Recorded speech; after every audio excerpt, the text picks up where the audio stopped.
உட்காருங்க. எல்லோரும் கர்த்தருடைய கிருபையில நீங்க எல்லாரும் சந்தோஷமா இருப்பீங்கன்னு நினைக்கிறேன். கர்த்தருக்கு ஆசீர்வதிச்சிருக்கிறார். ஹல்லேலூயா, ஹல்லேலூயா, ஹல்லேலூயா, ஹல்லேலூயா. சோ இன்னைக்கு எல்லாருடைய முகத்திலே ஒரு பிரசன்னத்தை நாம் பார்க்க முடிகிறது. ஆமென். இன்றைக்கு வேதாகமத்தில் இருந்து நம்ம ஒரு முக்கியமான விஷயத்தை குறித்து என்ன பண்ண போறோம், பார்க்க போகிறோம். வேதாகமத்தில் கலாத்தியர் 6ஆம் அதிகாரம் 22ல பார்த்தீங்கன்னா ஈசப்பா நம்மளுக்கு கனிகளை பற்றி சொல்லியிருக்காரு. ஸோ இந்த கனிகள் நம்முடைய வாழ்க்கையில் இருக்க வேண்டிய ஒரு முக்கியமான விஷயம். ஸோ எத்தனை பேருக்கு கனிகளை பற்றி தெரியும்?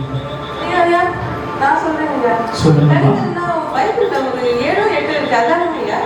7-8 தினந்தோறும் நீங்க பைபிளை ரொம்ப அருமையா படிக்கிறீங்கன்னு நினைக்கிறேன். அப்படிங்களா? அப்படி நீங்க சொல்லுங்கம்மா. ஆவின் கனியாயா, கொய்யா பழமா, திராட்சை பழமா, ஆப்பிள் பழமா, சாத்துக்குடி ஆயா? மார்க்கெட்டுக்கு போயிட்டு வாங்கிட்டு வந்துடுவீங்க. அந்த கொய்யா பழத்தையோ சாத்துக்குடியோ மாதுளம்பழத்தை நான் பற்றி பேசுறேன். வேதாகம புத்தகத்துல ஏசப்பா நம்மளுக்கு சொல்லியிருக்காங்க. ஐயா சொல்லுங்க. நானும் பைபிள்ல நிறைய தேடி பார்த்தீங்கய்யா. நம்மளோட பைபிள்ல கனிகள் பத்தி எல்லாம் கூட இருக்குதுங்களா ஐயா? நீங்க உப்பு புளிக்காரம் போட்டதே தெரியாது. இதுல பைபிள்ல தெரியும் உனக்கு? நமக்கு வேதாகமத்தை புரட்டி பார்க்க தெரிஞ்ச நமக்கு ஏசப்பா அதுல என்ன சொல்லியிருக்காங்கன்னு பார்க்க தெரியலையே. அதை பத்தி சொல்லலாமா? நீங்களா ரொம்ப அருமையான விசுவாசிகள் தான். ரொம்ப தினந்தோறும் முழங்கால் படிட்டு செபிக்கிற விசுவாசிகள் தான். காலை எழுந்த உடனே பைபிள் தொடர்ந்து படிக்கிற விசுவாசிகள் தான். ஆனால் அதை பத்தி சொல்லல. கலாத்தியர் 6:22ல ஏசப்பா நமக்கு கனிகளை பத்தி சொல்லியிருக்காரு. பைபிள் எடுத்துட்டு வந்து பைபிள் எடுத்து வாசிக்க. போன் பைபிள் எங்கம்மா? பைபிள் வைட்டா இருக்கும்னு சொல்லிட்டு போன் வேலை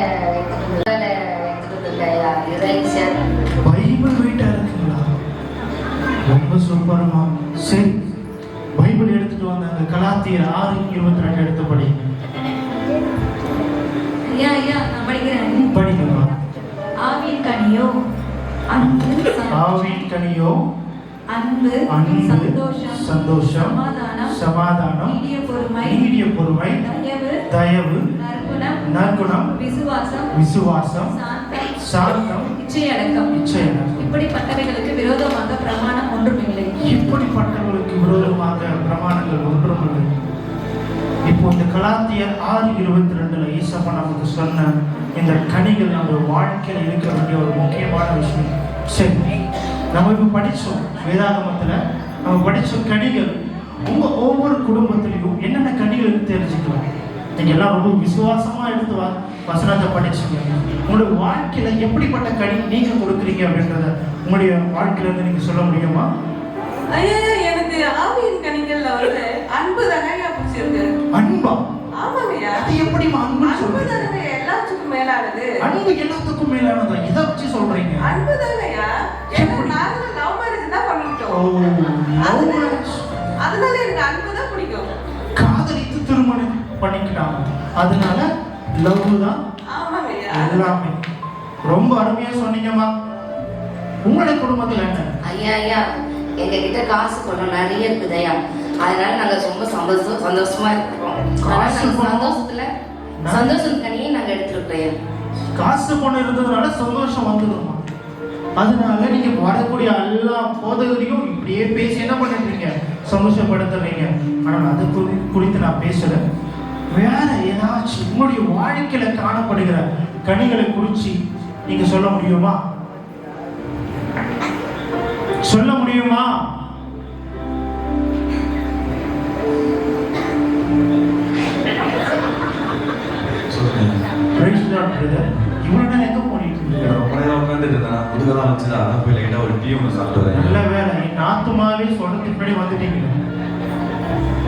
இப்படிப்பட்ட விசுவாசிகள் தான் தேவனுக்கு எழுமணும்.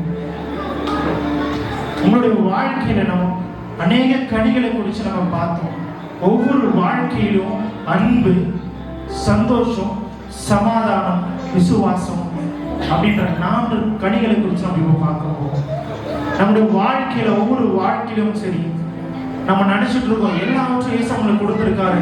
ஆனால் இந்த கனிகள் நம்ம கிட்ட இல்லைன்னா நம்ம ஆண்டவராக இயேசு கிறிஸ்துக்குள்ளாக நம்ம பரலோகத்துக்குள்ளாக ஒரு நாளும் போக முடியாது. நம்ம நாளத்தில் எடுக்கலாம், எல்லாம் செய்யலாம், ஆனா இந்த கனிகள் நம்ம வாழ்க்கையில் இல்லைன்னா நம்ம ஒன்றும் இல்லை. கலாத்தியர் 6:22 ஏசப்பா மிகவும் தெளிவா சொல்லியிருக்காரு, இந்த கனிகளை கொடுக்காதவங்க பரலோகத்துக்குள்ளாக என்ன பண்ண முடியாது, பிரவேசிக்க முடியாது. இந்த கனிகள் நம்முடைய சுபாவமா மாற வேண்டும். படிப்பது மாத்திரமல்ல, நம்முடைய வாழ்க்கையில் என்ன பண்ணணும், நம்ம மனிதனமும் அன்பு காதல் மட்டும் கிடையாது, சந்தோஷம் பணம் மட்டும் கிடையாது. இதை தாண்டி ஏசப்பா கிட்ட நம்ம ஒரு ஐக்கியத்தை என்ன பண்ணணும், கொண்டு வரும். சரி, இதை குறித்து நம்ம இன்னைக்கு பார்த்தோம். அடுத்த வாரம் திரும்ப வாங்க மீதம் இருக்கிற கனிகளை குறித்து நம்ம பார்ப்போம்.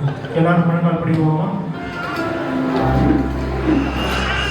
எங்கள் அன்புள்ள பரலோகத்தில் இருக்கும் எங்களுக்கு நல்ல தகப்பனே, இந்த மாலை வழியில ராஜா நீர் எங்களை ஒருமித்த கிருபைகளுக்காக உமக்கு நன்றிகள் செலுத்துகிறோம். ஆண்டவரே, நாங்கள் இன்று தானித்த ஆண்டவரே கலாத்தியர் 6:22 பிரகாரம் எங்களோட வாழ்க்கையில நாங்கள் மிஸ் பண்ண ஒவ்வொரு கனிகளையும் நாங்கள் பெற்றுக்கொண்டு உமக்குள்ளாக நாங்கள் வாழ, பரலோகத்திற்குள்ளாக நாங்கள் பிரவேசிக்க எங்களுக்கு கற்றுக் கொடுக்கப்பா. நாங்கள் உலகத்திற்குள்ளாக போகாமல் பரலோகத்துக்குரிய கனிகளை கொடுக்கிறதாக எங்களை மாற்றுங்க. உமோடு கூட இணைந்து வாழ எங்களுக்கு சொல்லிக் கொடுங்க. என் ஆத்துமாவே கர்த்தரை சோதரி, என் முழுவதுமே பரிசுத்தராமத்தை சோதரி. என் ஆத்துமாவே கர்த்தரை சோதரி, கர்த்தர் செய்த சகல காரியங்களையும் மறவாதே. எல்லாரும் சந்தோஷமா இருக்கீங்களா? இப்போ நம்ம பார்த்த கனிகளை நம்ம தொடர்ந்து படிப்போம், அதை பெற்றுக்கொள்வோம். எல்லாரும் சென்று வாங்க. சீடின் சர்ச் மூலியமாக யாவருக்கும் happy Christmas and happy new year.